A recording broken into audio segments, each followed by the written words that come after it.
Kia ora, I'm Sharon Wilson-Davis, as you heard, and I'm not going to take up too much more of your time because I just want to introduce you to our speakers. After that wonderful last speech we've just had from our fire, that was very moving. So I want to introduce you to Kay Brereton, who's the Advocacy Coordinator at the Wellington People Centre, and this organisation was founded in 1992 and works to assist low-waged workers and beneficiaries by providing access to free advocacy and quality low-cost health services. Kay has extensive experience in advocating for beneficiaries to receive their full and correct entitlements. She brings grassroots knowledge of the benefit system and the experiences of beneficiaries. Did you want me to introduce you now? Introduce me as well. Okay. And Darren Kemp. Darren Kemp has worked as a benefit rights advocate for the Wellington People Centre also since October 2007. Prior to this, he spent over 10 years as a part-time library assistant in the University of Canterbury Physical Sciences Library while he completed an honours degree in Pacific Studies, his primary research interest being Māori religious history. Darren has also spent several years as an organiser and activist working in a number of different areas such as peacemaking and civil rights. Kia ora.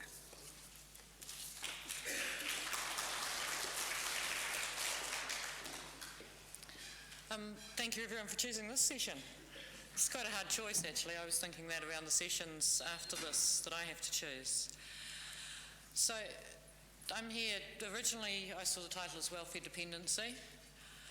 I don't feel that reliance on welfare is actually the problem.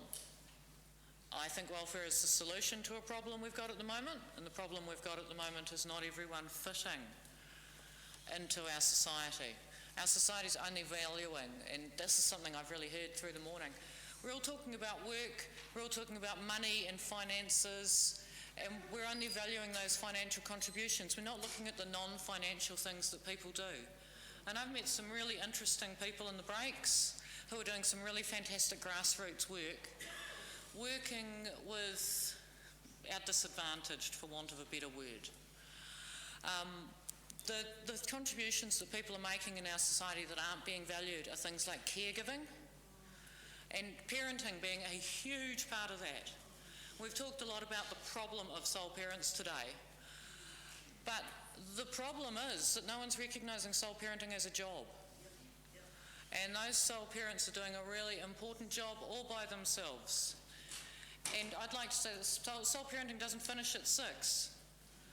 I meet parents who are trying to parent 15-year-olds and they're going, God, I need to be home before my child goes to school, and I need to be home when my child gets back from school to make sure they actually do go and to make sure that they're coming home. Parenting doesn't just stop then. Volunteering is another really important role that people are playing.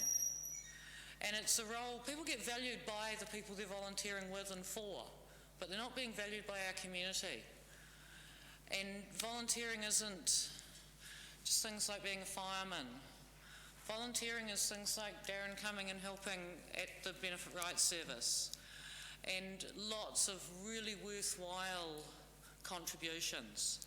We're also not valuing that different people have different levels of ability and different levels of wellness, and it affects their ability to function in the way that our workforce currently requires. Now, for people being without paid work, it is depressing and it is demoralising. And these people are getting treated as second-class citizens. And here we are at a forum listening to how they're a problem.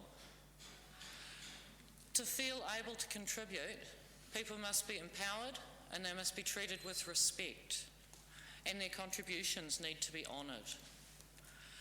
Now, I know that there's going to be some discussion at the forum about rehabilitation. I think rehabilitation is a very small part of the answer. There are some people where rehabilitation may be a very valuable thing. But what people actually need is meaningful engagement, real and sustainable outcomes. And we need to recognise that there's steps towards employment. We can't just thrust people into employment. Voluntary and part-time work are really important steps towards employment. And voluntary and part-time work are how I got here. So I know that there's steps towards employment, and sustainable employment that makes you feel good about what you're doing. Education. And education can be from working on the low literacy and low numeracy levels that we have in our country, right through to supporting people through a university education.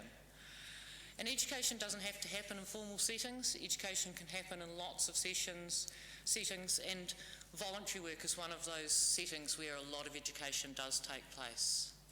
Underlying this, people need to be being treated as valuable.